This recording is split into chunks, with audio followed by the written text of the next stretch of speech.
نظم درته وایم چې ښه جامه او ښه پیزار در باندې کېږي،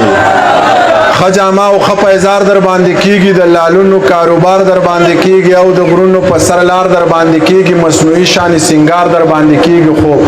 دولت او څو څیزونه داسې هم شته چې له تا محتاجه نه دي او له ما محتاجه نه دي، د هېڅ چا محتاجه نه دي.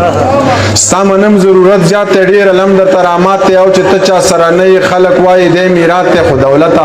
څو څیزونه داسې هم شته چې له تا نه معتبر دي او له تا نه بختور دي او له تا نه زورور دي.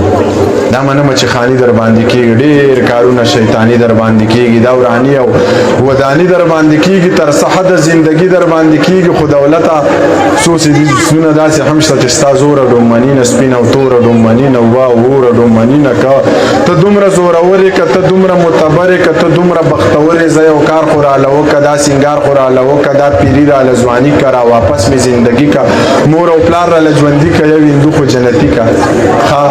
دا کار نشي کولی، دا سینګار نشي کولی، د چا زړه کې د چا زړه له لږه لار نشي کولی، نو بیا ته زورور نه یې، په هغه زورور نه یې، نو بیا تش د شګې بندې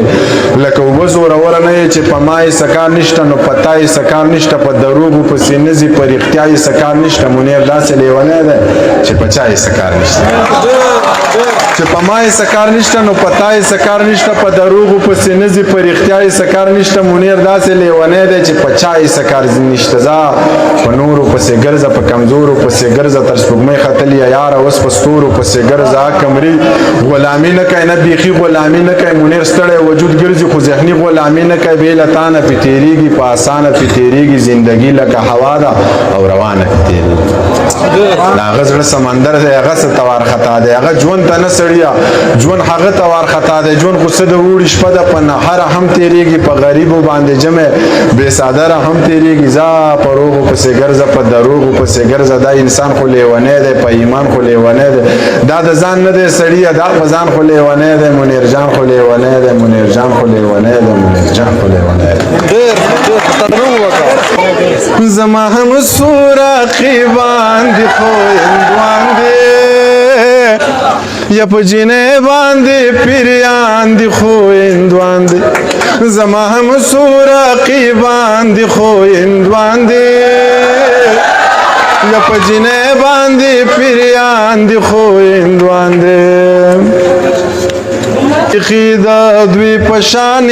مسلمان ته، بیخی د دوی په شان مسلمان، دوی هم بالکل ستا په شان دي خو هندوان دي، یا په جینۍ باندې پیریان دي خو هندوان دي. او دا یاران دي ماران دي دا به یې وخورې، دا یاران دي ماران دي دا به یې وخورې، و د منیر سره روان دي خو هندوان دي، زما هم سوراخي باندې خو هندوان.